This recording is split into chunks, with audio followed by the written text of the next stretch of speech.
Assalamu alaikum everyone. Welcome to another episode of Scholars Avenue.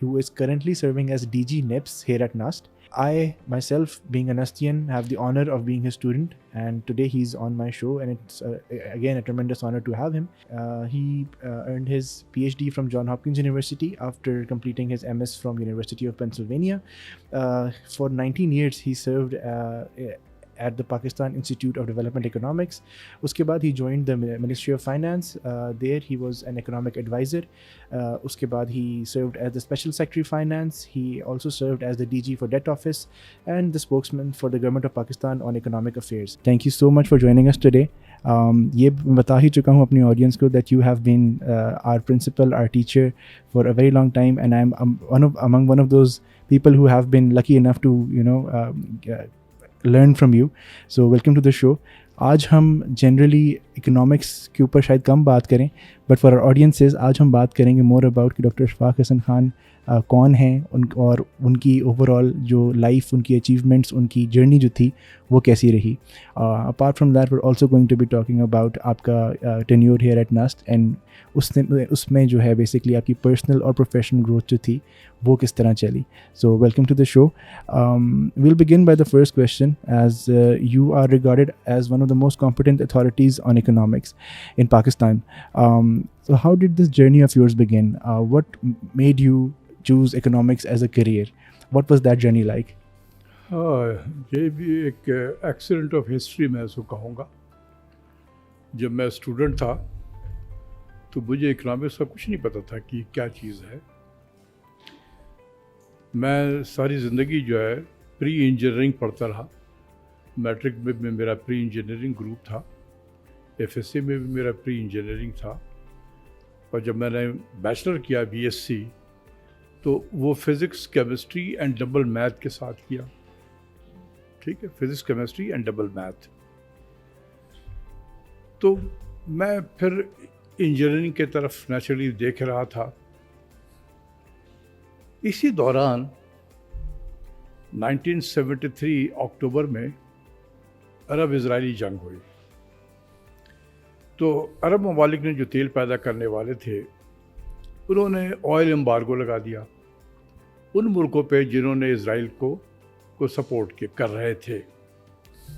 تو جس سے دنیا میں تیل کا بحران پیدا ہو گیا.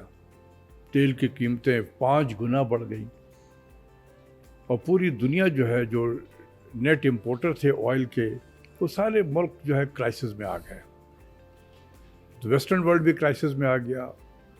انفلیشن بڑھ گیا, انٹرسٹ ریٹ بڑھایا انہوں نے, ان امپلائمنٹ بڑھ گیا امریکہ میں, وغیرہ وغیرہ.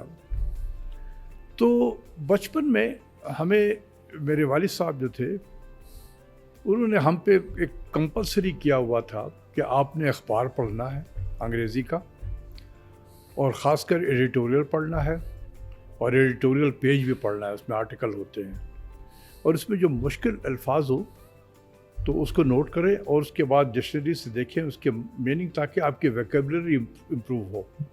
تو یہ ہے ایک بچپن سے چلا آ رہا تھا.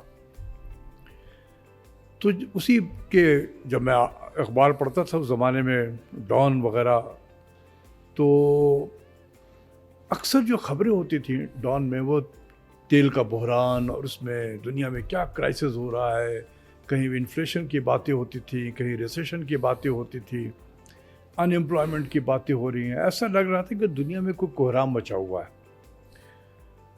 تو اس وقت میں نے ہینری کسنجر کا ایک آرٹیکل دیکھا, اسی موضوع پہ ڈان میں چھپا. ہینری کسنجر بڑا نام تھا اس وقت انٹرنیشنل ریلیشنز میں.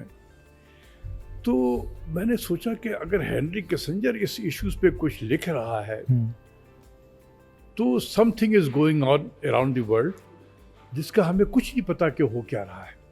ٹھیک ہے.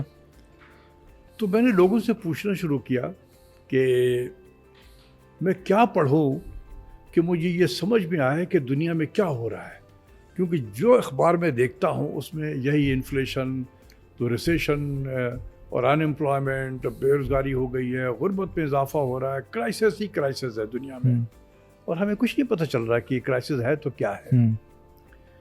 تو لوگوں سے جب پوچھا, مشورہ کیا, لوگوں نے کہا آپ اکنامکس پڑھیں کیونکہ یہ اکنامکس ہی ہے. اکنامکس پڑھیں گے تو آپ کو کم سے کم سمجھ میں آئے گا کہ کیا ہو رہا ہے. تو وہ میرے اندر وہ انٹرسٹ پیدا ہوا. صحیح. ٹھیک ہے کہ اکنامکس پڑھنا چاہیے. اور اس کے بعد میں چونکہ این ڈی میں اپنے فارم وارم کے داخلے کے لیے جمع کرا چکا تھا, میں چلا گیا اکنامکس ڈپارٹمنٹ میں. ادھر ایک ہمارے ٹیچر ہوتے تھے فخر الدین ابراہیم صاحب, بڑے زبردست ٹیچر تھے. اسٹوڈنٹ سے بے لگا مطلب بہت زیادہ محبت کیا کرتے تھے وہ. تو وہ آفس میں ملے مجھے, تو میں نے کہا کہ جی, میں نے فارم مانگا. اس زمانے میں زندگی بہت آسان ہوتی تھی, داخلہ بہت آسان ہوا کرتا تھا. صحیح. تو میں نے کہا کہ مجھے فارم چاہیے, میں داخلہ لینا ہے اکنامکس میں. تو انہوں نے پوچھا کہ میاں تم نے کیا پڑھا ہے؟ تو میں نے کہا کہ سر میں نے تو فزکس کیمسٹری اور ڈبل میتھ پڑھا ہے. کیا ڈویژن تھا تمہارا؟ میں نے کہا جی فرسٹ ڈویژن تھا میرا. First division physics chemistry double math, اور تم اکنامکس میں آ رہے ہو, تم نے تو اکنامکس پڑھا ہی نہیں ہے کب. میں نے کہا لیکن مجھے شوق بہت ہے پڑھنے کا, اور مجھے لگتا ہے کہ میں یہ سبجیکٹ پڑھ لوں گا.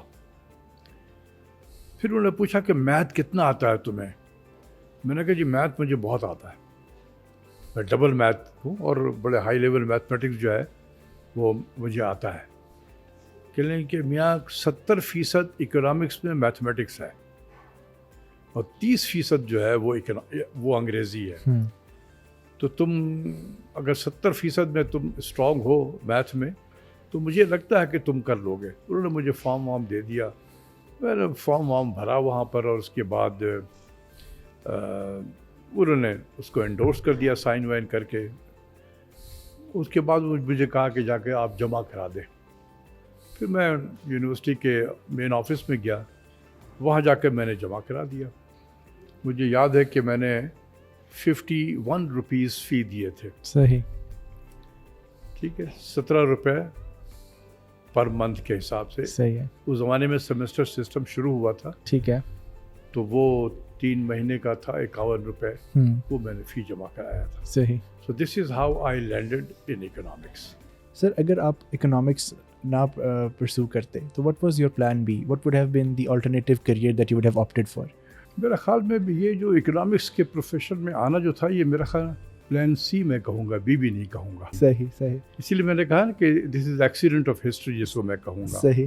میں کرکٹ کھیلا کرتا تھا بہت زیادہ, اور اسکول ڈیز سے میں نے کرکٹ کھیلنا شروع کر دیا تھا, اور کافی میں فرسٹ کلاس کرکٹ کھیل رہا تھا. صحیح. اس زمانے میں 2 بڑے ٹرافی میچ ہوا کرتے تھے پاکستان کے لیول پہ. ایک ہوتا تھا قائد اعظم ٹرافی اور ایک ہوتا تھا BCCP ٹرافی. صحیح. وہ اس زمانے میں PCB نہیں ہوتا تھا بلکہ یہ BCCP ہوتا تھا, board of cricket control board of Pakistan. صحیح. تو ایک BCCP پیٹرن ٹرافی ہوتا تھا, ایک قائد اعظم ٹرافی ہوتا تھا. 2 بڑے میچ ہوتے تھے, اور اس میں PI کا ٹیم جو تھی وہ آلموسٹ پاکستانی کرکٹ ٹیم ہوا کرتی تھی. ٹھیک ہے. یہ سارے حنیف محمد, صادق محمد جو آپ نام سنتے ہیں, یہ سب PI سے کھیلتے تھے. ٹھیک ہے. تو میں ایسٹ پاکستان سے کھیلتا تھا, تو میں ایسٹ پاکستان کے کرکٹ ٹیم میں آ گیا تھا. صحیح. تو پھر میں نے اس وقت ایک ایسٹ پاکستان کی انڈر-19 کرکٹ ٹیم بھی بنی. ٹھیک ہے. اور ان کا میچ ہوا لاہور انڈر-19 سے. صحیح. جس میں ہمارے فارمر پرائم منسٹر جو تھے, بالکل وہ لاہور انڈر-19 میں کھیل رہے, وہ لاہور انڈر-19 سے کھیل رہے تھے. بالکل نئے ینگ سے تھے. بالکل لائن اور لینتھ ان کے صحیح نہیں تھی. اچھا. تو اسپیڈ تھا ان کا زیادہ. صحیح. اور وسیم حسن راجہ کیپٹن ہوا کرتے تھے. صحیح. Rameez Raja was 12th man if I recall. اچھا. ہاں 12th مین ہوتا تھا. 12th مین ہوتے تھے. صحیح. تو میں نے اس پاکستان سے کھیلا. صحیح. تو میں کرکٹر بننا چاہتا تھا. صحیح. باٹم لائن یہ ہے کہ میں کرکٹر بننا چاہتا تھا, اور کافی آگے تک پرسو کر رہا تھا کرکٹ کو کہ اب میں بن جاؤں گا. مجھے میرے فادر جو تھے وہ بھی ایک طریقے سے ان کی بھی مطلب یہ کہ وہ بھی چاہتے تھے کہ اگر میں بن سکتا ہوں ٹیسٹ کرکٹ میں تو میں بن جاؤں. صحیح. تو وہ اکثر میچ بھی آ کے دیکھا کرتے تھے. اچھا. یہ خاص کر وہ جس وقت پاکستان PIA سے میچ جب ہو رہا تھا ہمارا تو وہ ڈھاکہ اسٹیڈیم میں وہ موجود تھے. اچھا. اور انہوں نے دیکھا کہ میرا بیٹا یہ حنیف محمد, صادق محمد اور سلیم الطاف, آصف مسعود, وسیم باری ان کے ساتھ کھیل رہا ہے تو بہت خوش ہوئے. تو لیکن پھر وہ ایسٹ اینڈ ویسٹ پاکستان الگ ہو گیا. میرے فادر اصل میں پولیس سروس میں تھے. صحیح. اینڈ ہی واز پوسٹڈ ان ڈھاکہ. صحیح. Where I was born. صحیح. تو وہ پھر جب حالات خراب ہونے لگے ایسٹ اینڈ ویسٹ پاکستان کے تو انہوں نے اپنا ٹرانسفر وغیرہ کرا لیا. صحیح. تو جب ہم آ گئے پاکستان میں, ویسٹ پاکستان میں, بعد میں 71 کے بعد پاکستان ہو گیا تو کراچی یونیورسٹی میں بھی میں نے کھیلنا شروع کر دیا, داخلہ جب میرا ہو گیا تھا. ٹھیک. لیکن ایک مرتبہ سنڈے میں کراچی میں بہت میچ ہوا کرتے تھے. ٹھیک ہے. بہت ہوتے تھے میچ, گراؤنڈ بھی بہت ہوتے تھے. اب تو سارے گراؤنڈ ختم ہو گئے, اب پلازا بن گئے سب. اس زمانے میں کافی گراؤنڈز ہوا کرتے تھے اور ایک وقت میں آپ دیکھیں کہ 6-6 7 میچ ہو رہے ہوتے تھے. اچھا. تو میں جس ٹیم سے کھیل رہا تھا تو جب وہ میچ میں آؤٹ ہو گیا جب, تو میں نے کہا کہ دیکھتے ہیں کہ ساتھ والے میچ گراؤنڈ میں کیا ہو رہا ہے, کون کھیل رہا ہے. تو میں واک کرتا ہوا دوسرے گراؤنڈ میں چلا گیا. وہاں کونے میں کھڑا ہو گیا, میں دیکھ رہا تھا کہ ایک بچہ بہت زبردست طریقے سے کھیل رہا تھا. اس کے بیٹنگ کا طریقہ, میں بڑا امپریس ہوا. میں بہت دیر تک خاموشی سے اس کو دیکھتا رہا اور یہ ایویلیویٹ کرتا رہا اپنے آپ کو کہ کیا میں اس طرح سے کھیلتا ہوں. بہت سوچنے کے بعد میں اس نتیجے پہ پہنچا کہ میں اس چھوٹے سے بچے کے برابر بھی نہیں کھیل سکتا ہوں. ٹھیک ہے نا. تو میں نے کسی سے پوچھا کہ یہ بچہ کون ہے. انہوں نے کہا کہ جاوید بیاداد ہے اس کا نام. اچھا, زبردست. میں نے کیا اس کی عمر ہے؟ کہتا ہے کہ تیرا 14 سال ہے. 14 سال بتایا اس نے. میں نے کہا 14 سال میں اگر یہ اتنا بہتر کھیل رہا ہے تو میں تو 20-22 کا ہو چکا ہوں. تو میں تو کبھی اس لیول پہ پہنچتے میں تو ویسے ہی ریٹائرمنٹ ہو جاتی تھی اس زمانے میں. دین آئی ڈیسائیڈڈ کہ میرے خیال میں اب میں ٹیسٹ کرکٹ بن نہیں سکتا. میرے والد صاحب مجھے بار بار یہ کہتے تھے کہ now this is the time that you should decide whether you want to pursue as a career as a cricketer or as a یا پڑھنا ہے تم نے. تو اس وقت میں پھر اپنے آپ کو جب ایویلیویٹ کیا کہ میں اب ٹیسٹ کرکٹر نہیں بن سکتا ہوں اس پاکستان میں. مجھ سے بہت اچھے لوگ ہیں جو بھی بہت ینگ بھی ہیں. تو میں نے پھر یہ فیصلہ کیا کہ نہیں, اب میں ایجوکیشن کی طرف توجہ دوں گا. ٹھیک ہے. تو کرکٹ آف دی اسکرین ہو گیا. تعلیم کی طرف توجہ دینی شروع کر دی. میرے والد صاحب کی وہ خواہش تھی کہ وہ پولیس سروس میں تھے تو میں CSS کا امتحان دوں اور پولیس سروس میں آؤں. صحیح. تو اس زمانے میں الگ الگ امتحان ہوا کرتا تھا. پولیس سروس کا الگ PSP ہوتا تھا, وہ فارن سروس کا PFS ہوتا تھا, پاکستان فارن سروس. تو کہتے مجھے کہا کہ تم PSP آفیسر بنو. پتہ نہیں سم ہاؤ میرا کوئی انٹینشن نہیں ہو رہا تھا اس طرف. تو میرے والد صاحب کی بہت کوشش کے باوجود میں اس لائن پہ جا ہی نہیں سکا. میں نے پرسو کیا, اس کے بعد مجھے اسکالرشپ مل گیا کینیڈا جانے کے لیے ماسٹرز کے بعد. میں کینیڈا چلا گیا, وہاں سے ماسٹرز کیا, پھر واپس آ کے میں نے Pakistan institute of development economics join کر لیا 79 میں. اور پھر 83 میں مجھے PhD کے لیے اسکالرشپ ملا یونائٹڈ نیشن کا. تو I landed in University of Pennsylvania, وہاں سے ماسٹر کیا. پھر PhD میں نے جانس ہاپکنس سے کیا. صحیح. تو میرے جو تھیسس کے سپروائزر تھے وہ ایک نوبل لوریٹ تھے. اچھا. Lawrence Klein. ان کو 1980 میں نوبل انعام ملا تھا. جس فیلڈ میں ان کو نوبل انعام ملا تھا وہ تھا میکرو اکانومیٹرک ماڈل. ٹھیک ہے. میں نے کہا کہ میں نے بھی یہی فیلڈ کو چننا ہے. ٹھیک. تو میری PhD کی تھیسس بھی یہی تھی. وہ بھی میرے سپروائزر بھی تھے اور بھی اچھے سپروائزر تھے.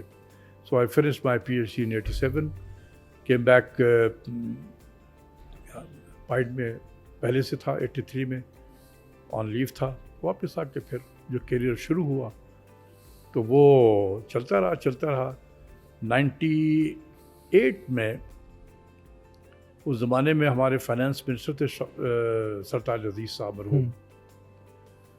وہ مجھے بہت پیار کرتے تھے, مجھ سے پوچھا بھی کرتے تھے کہ حالانکہ میں ینگ تھا لیکن اس وقت تک کافی میں اپنے فیلڈ میں جانے لگا تھا, تو وہ مجھ سے بلا کے مشورہ بھی کرتے تھے اکانومی کے بارے میں.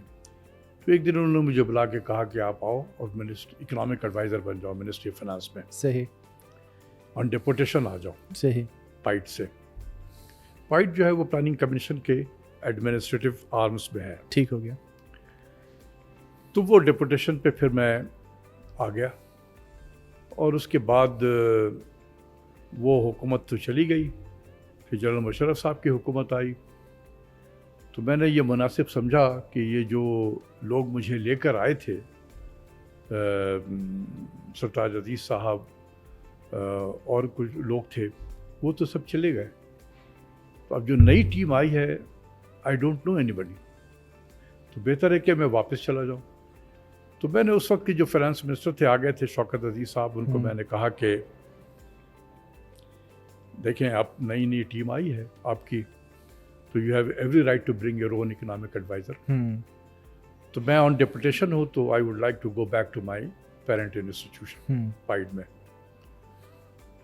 تو اس وقت تک پھر وہ ان کو اندازہ ہو گیا تھا کہ میں کچھ شاید ٹھیک کام کر رہا ہوں. صحیح. انہوں نے کہا کہ بھائی دیکھیں, میں فیصلہ نہیں کر سکتا ہوں کہ آپ جائیں گے یا نہیں جائیں گے. You have to talk to general Musharraf صاحب, جو اس وقت کے چیف ایگزیکٹو تھے. بالکل. میں نے کہا سر جنرل مشرف صاحب سے میں کیا بات کروں گا, یو آر مائی باس. کہتے ہیں نہیں, وہ میرے باس ہیں. تو میں اپنے باس سے بغیر پوچھے آپ کو کے بارے میں نہیں کہہ سکتا ہوں, تو ہمیں 2-3 دن ٹائم دیا. تو پھر میں نے کہا ٹھیک ہے. پھر ایک دن بلا کے انہوں نے کہا کہ پریزیڈنٹ صاحب ایز سیٹ کہ جی آپ نہیں جا سکتے. صحیح. انہوں نے کہا ہے کہ یہی تو ٹائم ہے, اب وقت کام کرنے کا ہے, تو اب آپ جا رہے ہیں. تو پھر میں جو رکا, تو پھر 2009 میں اینڈ آف فیبرری میں جب چینج آف گورنمنٹ ہوئی, تو میں نے کہا کہ اب میرے خیال میں اب نئی حکومت آ گئی ہے, نئے لوگ آ گئے ہیں, یہ اپنی ٹیم لائے, ہم نے اچھا کام کر لیا ہے. تو یہ پھر میرا سفر جو ہے, مجھ سے پہلے یہاں ڈاکٹر اطہر مقصود صاحب جو تھے, بالکل, وہ پڑھا رہے تھے آلریڈی. صحیح. تو اطہر مقصود نے کہا کہ آپ کیوں نہیں نسٹ میں آ جاتے ہیں. پھر میں نے دیکھا کہ اس وقت حفیظ پاشا صاحب ایک تھے, ٹھیک ہے, وہ بھی بڑے پائے کے اکانومسٹ ہیں. وہ UN سے ریٹائر جب ہوئے تو انہوں نے بیکن ہاؤس نیشنل یونیورسٹی میں پڑھانا شروع کر دیا. ٹھیک. عشرت حسین صاحب گورنر اسٹیٹ بینک تھے. بالکل. ورلڈ بینک میں بھی انہوں نے وقت گزارا تھا. ایسے ہی. تو جب وہ اسٹیٹ بینک سے ہٹے تو وہ IBA کے ڈائریکٹر بن گئے, وہ بھی ٹیچنگ میں آ گئے. بالکل ایسے. تو میں نے کہا کہ یہ تو بڑا اچھا ہے کہ آپ نے جو اتنا ایکسپیرینس حاصل کیا ہے, ڈیفینیٹلی اس کو جا کے اسٹوڈنٹ تک پاس آن کرے, ینگر جنریشن کو. بالکل. یہ ساری کتابوں میں تو نہیں ملیں گے جو ہم نے دیکھا ہے. بالکل ایسے. تو دیٹ واز دی موٹیویشن. بالکل. تو this is how I landed in NUST. General تھے اس وقت اپنے اصغر صاحب, اصغر تھے. بالکل. زبردست ہمارے ریکٹر تھے. بالکل.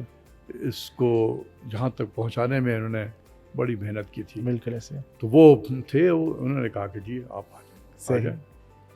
This is how I landed on 1st of March 2009. اور اب ہم جو یہ ریکارڈ کر رہے ہیں اس کے اندر آپ کو ابھی مارچ اب ہمارا شروع ہو رہا ہے, تو آپ کو کتنے سال ہو جائیں گے نس کے ساتھ افیلیٹڈ ہوتے ہیں؟ 16 سال ہو جائیں. کبھی آپ یقین کریں کہ کبھی میں نے سوچا بھی نہیں تھا بالکل کہ اتنا عرصہ گزر جائے گا. بالکل. اس وقت کے جو پرو ریکٹر اکیڈمک تھے ڈاکٹر آصف رضا صاحب, بالکل, وہ ہمیشہ کہتے تھے کہ ڈاکٹر صاحب آپ تو گاڑی کو پارک کی ہے اپنی, یہاں پر پارکنگ لاٹ میں گاڑی اپنی کھڑی کی ہے, جب آپ کا کام ہو جائے گا تو پھر آپ چلے جائیں گے گاڑی لے کر. تو میں کہتا تھا کہ نہیں, میرے خیال میں نے کام بہت کر لیا ہے جتنا کرنا تھا, اب میں ینگ جنریشن پہ کام کرنا چاہتا ہوں. ڈیفینیٹلی. جو چیزیں ہیں اللہ نے مجھے موقع دیا کہ میں دنیا کی بہترین یونیورسٹی میں گیا, Johns Hopkins University, University of Pennsylvania, میرے جو ٹیچر تھے، ایک نوبل لوریٹ تھا، دوسرا بیلا بلاسا اور کارل کرسٹ تھے جو اسٹوڈنٹ آف اکنامکس ہیں، وہ ان کو جانتے ہوں گے، ان کے نام کو، بڑے بڑے نام تھے یہ. تو اللہ نے جب موقع دیا مجھے وہاں پر، اور پھر مجھے آ کر بڑے ہائیسٹ لیول پہ گورنمنٹ کے اندر بھی کام کرنے کا موقع ملا، and I dealt with all the international financial institutions. تو یہ جو کمبینیشن تھا اکیڈمکس اینڈ پریکٹیکل کا، یہ بہت ریئر ہوگا کہ کسی کے کو یہ اچیو ہو سکے. بالکل ایسے. تو وہ میں نے کہا کہ this is the time that I should pass on یہ ساری چیزیں جو ہیں ینگ جنریشن کو. So this is what I did. Sir, I would say this was a very good decision of yours because جتنا ہم نے آپ سے سیکھا ہے اینڈ آپ although میرا میجر جو تھا وہ اکنامکس میں نہیں تھا but still we had a few courses with you. تو that knowledge is something that we can not find in books. وہ ایک ایسی پریکٹیکل نالج ہوتی ہے جو کہ ہمیں پریپیئر کرتی ہے for the industry and we are grateful for that knowledge. اور میں اس اکثر یہ بات کا ذکر کرتا بھی ہوں کہ ہمیں آپ سے سیکھنے کو جو چیزیں ملی ہیں وہ ہمیں ادروائز نہ ملتی. میں اپنی آڈینس کے لیے تھوڑا سا ٹریک بیک کروں گا آپ کے کرکٹنگ ایئرس کے اوپر. آپ کی کیا اسپیشلٹی تھی؟ Were you a bowler and all rounder اور اے بیٹسمین؟ کیا آپ کا اسٹرانگ سائڈ کون سی تھی کرکٹ میں؟ میں 4 نمبر پہ بیٹنگ کرتا تھا. I was right arm leg spinner. اچھا اچھا، صحیح. رائٹ آرم لیگ اسپنر تھا. Very nice. اور بیٹسمین تھا. اچھا اچھا. پھر میں نے یہاں بھی، میں نے کینیڈا میں بھی جب ایک ڈگری کے لیے جب کینیڈا گیا میں پڑھنے کے لیے MS، میں نے میک ماسٹر یونیورسٹی کینیڈا سے بھی پڑھا. ٹھیک ہو گیا. تو وہاں پر بھی میں نے کرکٹ کھیلنا شروع کر دیا سمر میں. صحیح. میں نے اپنے والد صاحب کو کہا تھا کہ اب میں نہیں کھیلوں گا کرکٹ، تعلیم کی طرف توجہ ہے. تو کینیڈا میں جب کھیل رہا تھا کرکٹ تو میں جس کلب سے کھیلتا تھا اس کا نام تھا، وہ لیگ جو تھا ہیملٹن ڈسٹرکٹ کرکٹ لیگ کہلاتا تھا. ٹھیک. میں فیئر فیلڈ کرکٹ کلب تھا، اس کا کھیلنا شروع کر دیا تھا. صحیح. وہ ایک دن میں جب واک کر رہا تھا سمر میں تو میں نے دیکھا کہ دور مجھے نظر آیا کہ کوئی کرکٹ کھیل رہے ہیں. تو مجھے بڑی حیرانی ہوئی کہ یہ پیریڈ ہے 1978 کا. صحیح. سمر آف 1978. تو میں نے کہا کہ کینیڈا میں کرکٹ کون کھیلتا ہے؟ یہ تو کرکٹ کھیلنے والے ملک نہیں ہے. تو میں چلا گیا وہاں پر ایسی واک کرتا ہوا. تو وہ وہاں پر پریکٹس کر رہے تھے، چرچل پارک تھا ان کا. صحیح. وہاں پر بالکل کاؤنٹی کی طرح ہوتے ہیں، ہر کلب کا اپنا ایک گراؤنڈ ہوتا ہے. ٹھیک ہو گیا. تو فیئر فیلڈ کرکٹ کلب سے جو میں کھیلا کرتا تھا اس کے جو گراؤنڈ تھا اس کا نام تھا چرچل پارک. Churchill park. صحیح. تو اسی میں وہ پریکٹس کر رہے تھے. تو میں نے کھڑا ہو گیا جا کے دیکھتا رہا. انہوں نے مجھے کہا کہ ڈو یو پلے کرکٹ؟ میں نے کہا کہ لٹل بٹ. تو انہوں نے مجھے دے دیا کہ یہ بالنگ کرو. تو جب میں نے بالنگ شروع کیا رائٹ آرم لیگ اسپنر، تو مجھے کہتے کہ آپ نے تو کہا کہ تھوڑا بہت کھیلتے ہیں، it doesn't look like that کہ آپ تھوڑا بہت کھیلتے ہو. You are bowling right arm leg spin. تو انہوں نے پھر مجھے کہا بیٹنگ بھی کر لو. پھر میں نے بیٹنگ جب کی انہوں نے کہا کہ نہیں بھائی یہ تو you will play for us. صحیح. تو this is how I started playing and I became the top scorer of Hamilton district cricket league. اچھا، زبردست. 62 رن میرا ایوریج تھا. Very nice. تو کینیڈین ٹیم جو ہے وہ اپنا وہ منا رہی تھی، کیا کہتے ہیں، ٹیم ورلڈ کپ کے لیے. میرے خیال میں پہلی فرسٹ ٹائم ورلڈ کپ میں انہوں نے 1979 میں غالباً ورلڈ کپ تھا. صحیح. اس میں کینیڈا نے اپنے پارٹیسپیٹ کیا تھا ورلڈ کپ میں. تو اس کی ٹیم بنا رہے تھے. اچھا اچھا. تو since I was the highest scorer in Hamilton district cricket league میں، تو انہوں نے somebody contacted me کہ I am speaking so and so from cricket Canada. میں نے کہا یہ کیا ہو رہا ہے؟ انہوں نے کہا کہ جی ہم کرکٹ ٹیم بنا رہے ہیں اور ہم نے دیکھا کہ آپ کا جو ریکارڈ دیکھا ہے کہ you are the top scorer of Hamilton district cricket league, تو ہم چاہتے ہیں کہ آپ کینیڈین ٹیم سے کھیلیں. تو میں نے کہا کہ یار I am a Pakistani citizen, how can I play for Canada? کہتے نو وی ول گیو یو سٹیزن شپ. اچھا. آپ یقین کریں کہ مجھے نہیں پتا تھا کہ یہ سٹیزن شپ کیا چیز ہوتی ہے. صحیح. اس وقت نہیں ہوتا تھا پتہ. صحیح. تو میں نے کہا کہ مجھے سمجھ میں نہیں آیا کہ سٹیزن شپ کا کیا مطلب ہوا. تو میں نے کہا کہ آپ کو 1 ہفتے کے بعد آپ مجھے کال کریں، آئی ول لیٹ یو نو. پھر میں نے اپنے جو ساتھی تھے پاکستانی اور بھی اسٹوڈنٹ تھے ان سے جب پوچھا تو انہوں نے کہا یار کیا بات ہے، تمہیں تو پلیٹ میں وہ سٹیزن شپ دے رہے ہیں. تو میں نے کہا یار مجھے تو پھر یہاں رہنا پڑے گا. But I don't want to stay here, I want to go back to my country. تو میں نے اپنے فادر کو کال کیا, میں نے کہا ایسی ایسی بات ہے. انہوں نے ایک تو ناراض ہوئے کہ تم نے تو کہا تھا کہ تم نے نہیں کھیلنا ہے, تم نے جا کر پھر کھیلنا شروع کر دیا. میں نے کہا نہیں, میں تو ایسے تفریح میں سمر میں there was nothing to work, تو میں کھیل رہا تھا. تو میں تو آپ کو صرف یہ بتانا چاہ رہا تھا کہ میں ابھی بھی مجھے سٹیزن شپ لوگ دے رہے ہیں. انہوں نے کہا نہیں تم واپس آؤ. میں نے کہا نہیں, میں تو آؤں گا یہ واپس, تو میں نے آپ کو صرف نوٹس میں لانا چاہ رہا تھا. صحیح.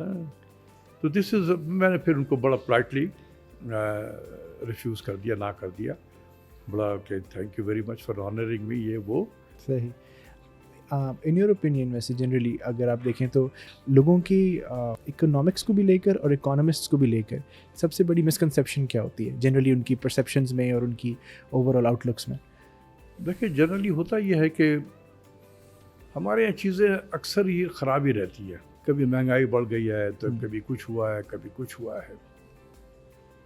تو جو غریب طبقہ ہے وہ بڑا پس رہا ہوتا ہے, کیونکہ وہ ڈیفینڈ نہیں کر سکتے مہنگائی کے کا جو حملہ ہوتا ہے نا, اس کو ڈیفینڈ نہیں کر سکتا ہے. اس کے پاس وہ انسٹرومنٹ, ہتھیار نہیں ہے ڈیفینڈ کرنے کے لیے مہنگائی کے. تو وہ بہت کمپلین بھی کرتے ہیں, شور بھی مچاتے ہیں, اور پریشر میں بھی ہوتے ہیں. تو جب کوئی چینج آف گورنمنٹ ہو, کوئی نیا فائنانس منسٹر آ جائے, کوئی نیا اکانومسٹ آ جائے, تو ان کی یہ ہوتی ہے کہ بس اب یہ ٹھیک ہو جائے گا. لیکن اس وقت تک ہوتا یہ کہ زخم اتنے گہرے ہو چکے ہوتے ہیں نا لوگوں کے کٹ, تو اس زخم کو جتنے گہرے ہوں گے اس کو بھرنے میں بھی وقت لگے گا. ایسے وہ یہ سمجھتے ہیں کہ اکانومسٹ اب آ گیا ہے, کہ نیا ڈاکٹر آ گیا ہے, اس نے ہمیں پٹی رکھنی ہے اور سب میرے درد کا مداوع ہو جائے گا. ایسا ہوتا نہیں ہے. پھر وہ کمپلین بھی کرتے ہیں. اور دیکھیں میں جب منسٹری میں تھا تو ایک میری رسپانسبلٹی تھی, ہر جگہ پہ جو بھی فائنانس کا آدمی ہوگا, اگر اس کو بورو کرنی ہے تو اس کی کوشش ہوگی کہ میں چیپسٹ سورسز سے بورو کروں, تاکہ میری ڈیٹ سروسنگ میں کمی آئے. تو میں I was economic adviser, I was a special secretary finance, director general debt office. مجھے پورے پاکستان کے قرضوں کا کیا بوجھ ہے وہ سب میرے آنکھوں کے سامنے ہوتا تھا. میری کوشش تھی کہ میں کیسے اس بوجھ کو کم کروں. تو جب انفلیشن کم ہوا تو ہم نے اپنے انٹرسٹ ریٹ کو کم کرنا شروع کر دیا. ٹھیک ہو گیا. تو جو بہت سارے پاکستانی تھے جو سعودی عرب وغیرہ میں تھے, وہ میرے پاس ان کے خط آتے تھے کہ آپ یہ جو انٹرسٹ ریٹ کو کم کر رہے ہیں, یہ ہمیں جو منتھلی ہمیں مل رہا ہوتا تھا اتنا پیسہ, اس میں کمی ہو گئی ہے, اور یہ آپ غربت مکاؤ پروگرام کر رہے ہیں یا غریب مکاؤ پروگرام میں آپ کر رہے ہیں, اللہ آپ سے انصاف کرے گا اور یہ کرے گا. میں اب کیا کہتا ہوں, وہ لوگوں کو سمجھانے کی کوشش کرتا تھا. بلکہ جو ہمارے سول سرونٹ تھے, ایک مرتبہ ان کی بھی ایسوسیشن تھی, ٹھیک ہے, اور وہ میرے باس رہ چکے تھے. وہ میں نام نہیں لینا چاہتا. وہ 2-3 اور سول سرونٹ جو ہے وہ آ گئے میرے پاس میں کہ یہ کیا کر رہے ہو تم, یا آپ انٹرسٹ ریٹ کو کم کر رہے ہو, دیکھو ہمیں منتھلی اتنا مل جایا کرتا تھا تو ہمیں ہمارا گزارا ہو رہا تھا, اب یہ تم نے انٹرسٹ ریٹ کو کم کرنا شروع کر دیا ہے تو ہمارا تو پرابلم ہو جائے گا. تو میں کہتا تھا کہ سر دیکھیے, آپ بھی اس سیٹ پہ رہ چکے ہیں, آپ نے بھی یہی کام کیا ہوگا. سر میں تو ملک کے لیے کر رہا ہوں, کسی ایک انڈیویجول کے نہیں کر رہا ہوں. انہوں نے کہا نہیں تو آپ نے بھی کبھی ریٹائر ہونا. میں نے کہا سر مجھے پتہ ہے کہ میں ہوں گا اور آپ کی طرح ہوں, آپ ہی کی جگہ پہ آؤں گا. تو جب میں یہ کام کر رہا ہوں تو مجھے تو پتہ ہے کہ جو بھی یہاں بیٹھے گا وہ اپنے ملک کے لیے کر رہا ہوتا ہے, انٹرسٹ ریٹ کو کم کرے گا ڈیفینیٹلی, تو نیچرلی میں بھی ہرٹ ہوں گا. تو بہت پھر پیار و محبت سے ان کو سمجھانا پڑتا تھا, انہیں نیچے تک جا کے اپنے کمرے سے گاڑیوں تک سی آف کرتا تھا تاکہ ان کی عزت نفس جو ہے وہ برقرار رہے. تو عزت دینا میرا یہ تھا. مجھ سے سینئر تھے, جس سیٹ پہ میں بیٹھا تھا اس سیٹ پہ وہ بیٹھے ہوئے تھے, تو عزت دینا اپنے جو سینئرز کا یہ ایک ہماری ٹریڈیشن میں بھی تھا. تو میں جا کے بالکل گاڑی تک چھوڑتا تھا, حالانکہ وہ منع کرتے تھے. میں کہتا نہیں سر یہ میں آؤں گا, بالکل آؤں گا, وہاں تک چھوڑ آتا تھا. تو ان کا بھی دل بڑا ہو جاتا, حالانکہ ان کا کام نہیں ہوتا تھا, لیکن پھر بھی وہ خوش ہو کے جایا کرتے صحیح تھے. صحیح. سر ابھی آپ نے ایک بات کی instruments to fight with inflation, perhaps آپ نے ایک ورڈ یوز کیا تھا. وہ کیا انسٹرومنٹس ہوتے ہیں جن کی آپ بات کریں، جن کے تھرو لوگ اپنے آپ کو انفلیشن کے اگینسٹ سیف گارڈ کر سکتے ہیں یا اس سے بیٹل کر سکتے ہیں؟ دیکھو جب مہنگائی ہوتی ہے نا تو اس میں سب سے زیادہ جو پستا ہے نا وہ ہوتا ہے فکسڈ انکم گروپ، تنخواہ دار طبقہ. بالکل. اس کو تو ایک پتہ ہے کہ مہینے کے اینڈ میں اس کو یہ تنخواہ ملے گی. چیزوں کی قیمتیں بڑھ گئی ہیں بالکل، لیکن تنخواہ اس کی فوراً امیڈیٹلی نہیں بڑھ رہی ہوتی ہے. بالکل ایسے. تو وہ پریشر میں آ جاتا ہے. اور دوسرا جو ہوتا ہے جو غریب طبقہ ہوتا ہے، ٹھیک ہے، کیونکہ اس کی آمدنی میں اضافہ نہیں ہو رہا ہوتا ہے اور مہنگائی بڑھ رہی ہے، تو وہ کیا کرے گا؟ سب سے پہلے وہ اپنے فوڈ ایکسپینڈیچر پہ، بچوں کے لیے، خاندان کے لیے، اپنے جو ہے گھر کے لیے فوڈ پہ خرچ کرتا ہے پہلے. اگر فوڈ کے خرچ کرنے کے بعد بچ جائے تو پھر کچھ کپڑا، کچھ یہ، کچھ تعلیم پہ توجہ دے گا وہ. بالکل. لیکن اگر مہنگائی بڑھ رہی ہے، اس کی آمدنی نہیں بڑھ رہی ہے، تو انڈر پریشر ہوگا بہت زیادہ. بالکل. تو یہ اس کی جو سورسز آف انکم ہے وہ اس طریقے کے نہیں ہے کہ جو وہ مقابلہ کر سکے مہنگائی کا.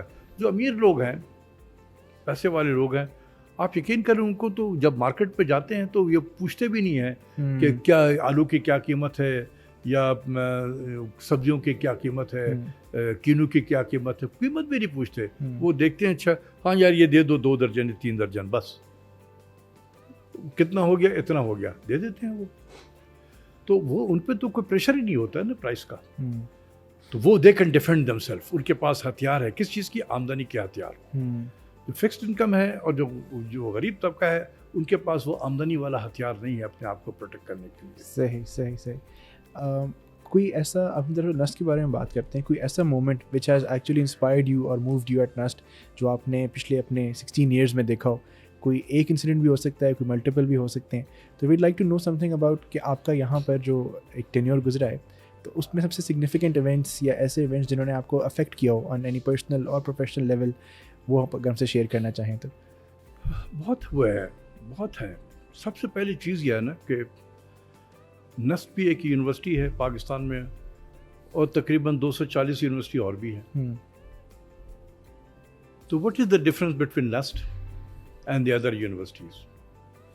اگر مجھے ایک لفظ میں ڈیفائن کرنا ہو نسٹ کو تو میں ڈیفائن کروں گا NUST is a serious business. NUST is a serious business. Serious. صحیح. ٹھیک ہے نا. یہاں پر چیزیں یہ نہیں ہے کہ ادھر رکھ دیا یا ادھر رکھ دیا، کر لیں گے بعد میں اور ہو جائے گا، ایسا نہیں ہوتا ہے. دوسری چیز ہے کہ نسٹ میں ایک ڈسپلن ہے. سیمسٹر ٹائم پہ شروع ہوتا ہے، کیلنڈر بالکل ڈیفائنڈ ہے اور ٹائم پہ ختم ہوتا ہے. یہ بڑا ریئر ہے پاکستان کی یونیورسٹیز میں. صحیح. ٹھیک ہے. اور کوئی کلاسز مس نہیں ہوتی. اگر کلاسیں مس ہو جائیں تو ہمیں اس کا میک اپ لینا پڑتا ہے. اس کا مطلب یہ ہے کہ فیکلٹی کو اگر کوئی ایسا چھٹی ہو جائے، نیشنل ہالیڈے ہو جائے یا کوئی ریلیجیس ہالیڈے ہو جائے، تو باقی جو سرکاری دفاتر وغیرہ ہیں یا یونیورسٹیز ہیں وہ شاید کریڈٹ آورس پہ اتنا توجہ نہیں دیتے ہوں گے. شاید میں کہہ رہا ہوں ہمیں وہ کریڈٹ آور پہ توجہ دینی ہوتی ہے. تو جتنے مس ہوئے ہیں ہم نے ان کو میک اپ کرنا ہوتا ہے. ڈیفینیٹلی ایسے ہی ہوتا ہے تاکہ اسٹوڈنٹ کا حرج نہ ہو. تو یہ بہت مختلف ہے باقی یونیورسٹی سے. یہاں کلچر سیریس بزنس میں اسی لیے کہتا ہوں. صحیح صحیح صحیح. This is a very unique thing that you've said. This is a serious business.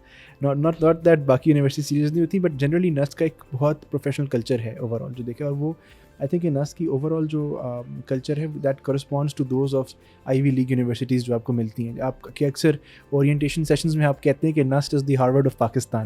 دس از تو I think this is not for from reality. This is actually true because جو ہمارا کلچر ہے، جو ہماری ایتھوس ہے اوور آل جس پہ developed ہے professionally, that is perhaps one of the best in Pakistan. And I can testify to it because I've been a student here and now I'm working here.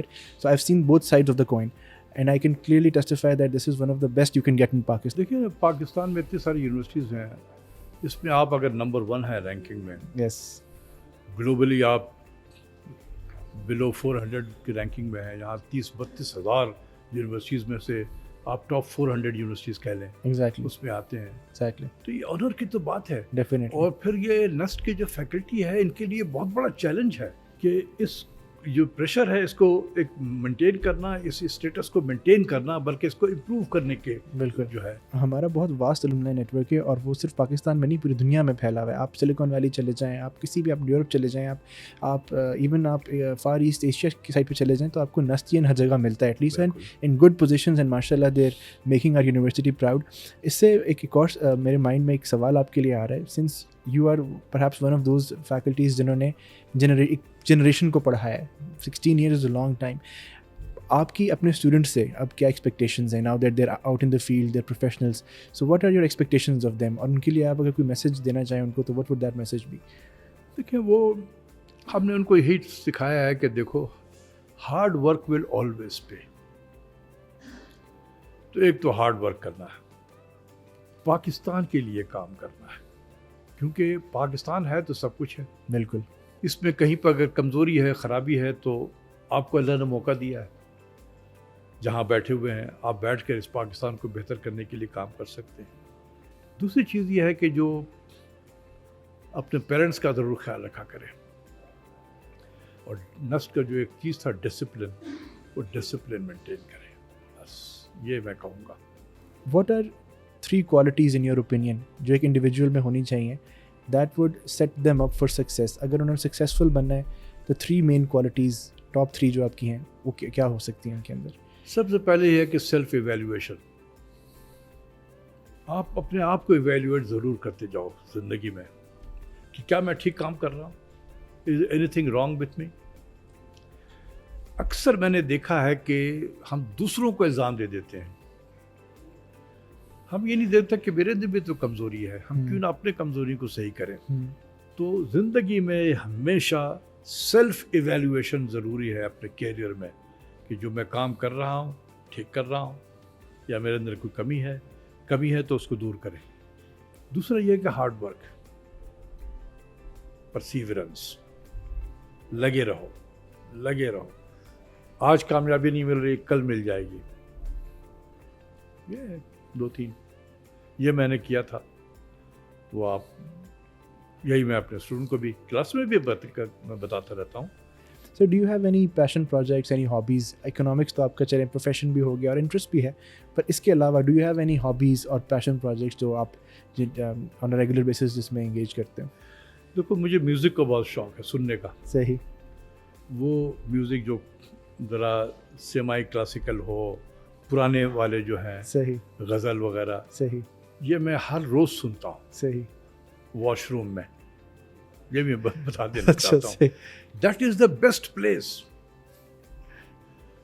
Wash room is the best place for your thinking. صحیح. میں جب P H D کا student تھا تو بہت سارے جو میں نے کام کرنے ہوتے تھے, اور میں نے وہ اپنے واش روم میں ایک کاغذ اور قلم بھی رکھا ہوا ہوتا تھا. صحیح. تو اس وقت کام آپ کا ذہن جو ہے وہ کام کر رہا ہوتا تھا کہ اگر میں نے اس ویریبل کو نکال کے اگر یہ والا ویریبل ڈال دیتے ہیں تو کیا ہوگا اس کا امپیکٹ.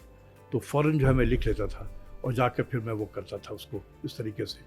تو آئیڈیاز جو ہے وہ وہاں واش روم میں آتے تھے. صحیح. ٹھیک ہے, دس از دا بیسٹ پلیس. آپ لوگوں کو حیرانی ہوگی یہ سن کے. اور پھر وہ میوزک بھی اگر ساتھ لگا ہوا ہو تو اتنا اچھا ماحول ہوتا ہے. صحیح صحیح. بالکل. میں وہ سنتا ہوں, یا پھر یہ دنیا میں جو ایونٹس ہو رہے ہیں نا, جیو پالیٹکس وغیرہ پہ, اس کو بہت سارے جو ہیں جیسے جیفری سیکس ہیں, ان کا انٹرویو ہے بہت سارے, رشیا یوکرین وار وغیرہ پہ, ادھر اور بھی بہت سارے, ایک میئر شائمر صاحب ہیں, بالکل شکاگو کے پروفیسر ہیں, ان کو میں سنتا ہوں. صحیح. کہاں سن سکتا ہوں؟ واش روم میں سنتا ہوں. اپنا شیو بھی کر رہا ہوں, برش بھی کر رہا ہوں, وہ سن بھی رہا ہوں. اچھا اچھا. کبھی میوزک سن رہا ہوں, کبھی ان کو سن رہا ہوں. صحیح صحیح صحیح. اگر if someone is looking to pursue a career in economics تو ان کے کریئر کو پرسو کرنے سے پہلے آپ ان کو کیا, یا اگر وہ کر بھی چکے ہیں تو what advice would you give to them؟ Math. اگر میتھ نہیں آتا ہے نہ پڑھے. صحیح. جنرلی انہیں کو پرابلم ہوتا ہے جن کے میتھ نہیں ہوتے ہیں, اور وہ اکنامکس از ناٹ انگلش. بلکہ میرے خیال سے ایک مسکنسیپشن ہے لوگوں کا کہ لوگ سمجھتے ہیں کہ اکنامکس از پرہیپس انگلش. نہیں ہے نہیں, یہی تو میں کہتا ہوں. تھیوریز پڑھ لو گے آپ کو سمجھ آ جائے گی. میں آپ کو یہ بتا دوں, جب میں پی ایچ ڈی کے لیے گیا تو یونیورسٹی پینسلوینیا میں سب سے پہلے انہوں نے کہا کہ آپ کا میتھ کا امتحان لیں گے کہ آپ کتنا میتھ آتا ہے. صحیح. تو میں تو بڑا وہ کانفیڈنٹ تھا کہ بھائی میں تو ڈبل میتھ پڑھا ہے, اور پھر میں نے میتھمیٹیکل اکنامکس بھی کراچی یونیورسٹی سے پڑھا, اور میرے 100 میں سے غالباً 97 نمبر بھی تھے. تو مجھے تو بہت آتا ہے یہ لینئر الجبرا اور کیلکولیس اور ڈفرینشیل ایکویشنز, یہ بہت آتے ہیں. جب انہوں نے دیا تو میں I barely pass that exam. اچھا. That is why I started my programme. Otherwise وہ آپ کو میتھ ڈپارٹمنٹ میں بھیج دیتے. ٹھیک. کہ 1 سال آپ میتھ ڈپارٹمنٹ میں کورس لے کر پھر اکنامکس میں آ پائیں. صحیح. تو اتنا ہے, جتنے بھی بڑے بڑے اکانومسٹ گزرے ہیں وہ سب کے پاس زیادہ تر لوگوں نے پہلے ماسٹرز کیا ہے انہوں نے میتھ میں, اور پھر اکنامکس میں آ گئے پی ایچ ڈی کے لیے. کیونکہ اکنامکس جو ہے میتھ کے بغیر جتنا زیادہ میتھ آئے گا نا آپ کو, اتنی آسانی سے آپ پی ایچ ڈی کر لیں گے اکنامکس میں. صحیح صحیح صحیح. تو میتھس از اے پریریکوئزٹ, آپ کی میتھ اسٹرانگ ہونی چاہیے if you want to be an economist. بالکل بالکل بالکل, یہ تو ہے. And sir, thank you so much for being a part of our show. And it was a very good learning experience. پہلے بھی ہم آپ سے سیکھ چکے ہیں, اور اس شو میں بھی بڑا کچھ آپ سے سیکھنے کو ملا. Thank you so very much for coming and joining us. And it was an honor to have you on our show. Thank you for giving me this opportunity to share my past, present. Extensive میں نے شاید نہیں کبھی interview دیا تھا. Thank you, sir. Thank you. Very kind of you. Thank you for joining us, sir.